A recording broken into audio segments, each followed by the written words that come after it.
The papal election, an overview of the process. The process of choosing a new pope is one of the most fascinating and sacred traditions in the Catholic Church.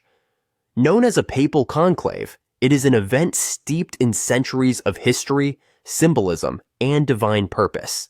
The election is held after the death or resignation of a pope, and it involves the College of Cardinals, a group of senior church officials from around the world who are tasked with selecting the next leader of the global Catholic community.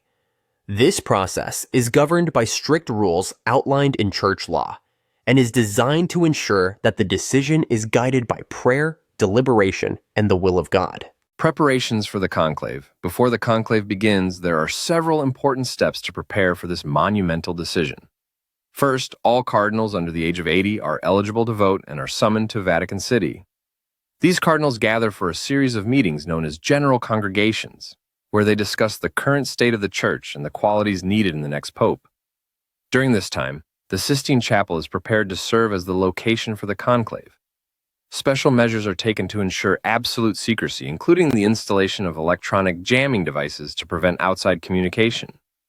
Once preparations are complete, the cardinals take an oath of secrecy and enter the chapel, signaling the start of the conclave, the voting process. Inside the conclave, the voting process is highly structured and deeply symbolic. Each day begins with a mass and prayers for divine guidance. The cardinals then cast their votes by writing the name of their chosen candidate on a paper ballot.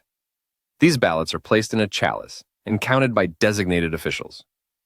To be elected pope, a candidate must receive a 2/3 majority of the votes. If no one achieves this threshold, the ballots are burned, releasing black smoke from a chimney atop the Sistine Chapel to signal that no decision has been made.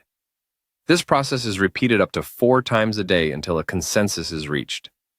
When a cardinal receives enough votes, the ballots are burned to produce white smoke, announcing to the world that a new pope has been chosen, the announcement and acceptance of the new pope. Once a candidate has been elected, he is asked if he accepts the role. If he agrees, he chooses a papal name, often inspired by saints, past popes, or figures significant to his mission. The new pope is then dressed in white papal garments and led to the central balcony of St. Peter's Basilica. There, the senior cardinal announces Habemus Papam, meaning, "We have a pope," to the gathered crowd. The new pope then greets the faithful and delivers his first blessing, marking the beginning of his papacy. The significance of the papal election. The election of a new pope is not merely a political or administrative decision. It is a spiritual event that carries profound importance for Catholics worldwide. It reflects the unity of the Church and its reliance on divine guidance to choose a leader who will shepherd the faithful and address the challenges of the modern world. From the solemn rituals to the momentous announcement, the process is a testament to the enduring traditions of the Catholic Church and the deep faith of its followers.